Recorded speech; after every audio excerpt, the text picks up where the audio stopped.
Hi, today we are going to be demonstrating how applications are starting to take on a life of their own via application and infrastructure APIs. We'll discuss how container schedulers combined with software-based storage platforms can do interesting things in the cloud using AWS in particular.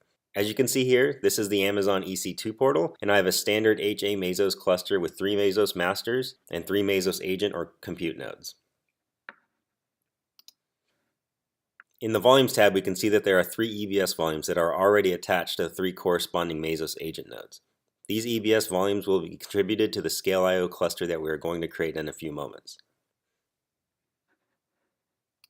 This is the Marathon UI. It shows the number of tasks that are currently deployed to the Mesos cluster. As you can see here, we don't have anything currently running. To roll out our software-based storage platform, we're going to deploy the Scale.io Mesos framework. This framework will imprint each agent node in the cluster with Scale.io and consume the EBS volumes to make a single globally available storage pool. That pool will then be accessible by all agent or compute nodes in the Mesos cluster. Let's do that now by using curl and a simple JSON file containing the configuration to start the Scale.io framework.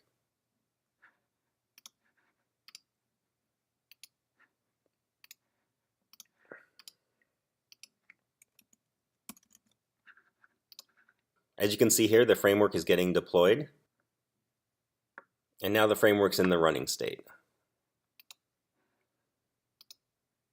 This is the framework UI. From here, we're able to get a deployment status for Scale.io. As you can see, the Scale.io packages are being installed.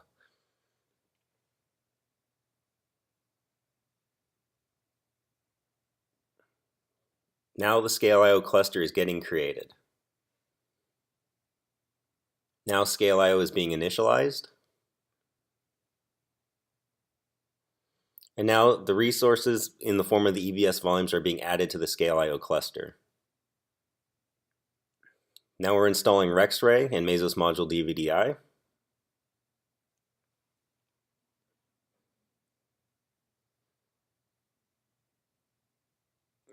And there you have it. Now we have a perfectly running software-based storage platform in the form of Scale.io. One thing to note, we have an indicator here which shows the total capacity in kilobytes of Scale.io, and we also have an indicator of how much of that globally accessible pool of storage is currently being used, which right now is 0 because we just created the cluster. We talked about how these applications are taking on a life of their own, and I threw out this idea that we now have applications that are self-monitoring, that can remediate issues, and even change the infrastructure that they exist on via APIs like those that are available through the AWS SDK. What we're going to do next is demo that exact scenario by making an API call to the framework to quickly fill the storage available on that storage platform. This will trigger an approaching full event, and the framework will provision 3 new EBS volumes to automatically expand the storage pool. Let's do that now. I'm going to use Postman to make a REST call to the framework to fill up that storage pool. But first, let's take note of the URI where the framework currently resides on.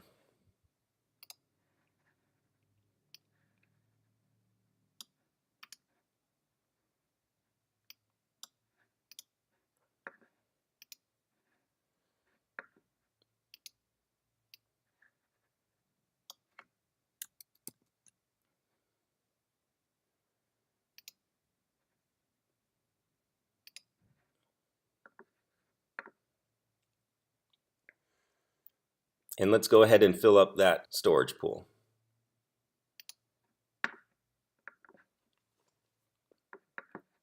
And if we go to take a look at the capacity being used on the storage, we can see that the capacity used is 98% now, and we've crossed the threshold where we're going to create new volumes. So let's go back to the AWS EC2 console.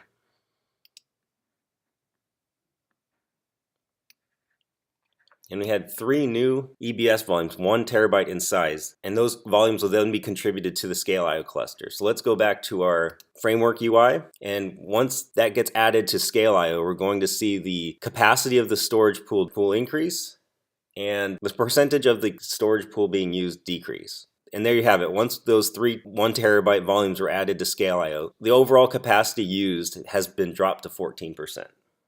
Thanks for watching this demo. I hope you found the video interesting. If you have any comments or questions, please hit me up on Twitter at dvonthenin or in our community Slack channel at http://community.codellemc.com.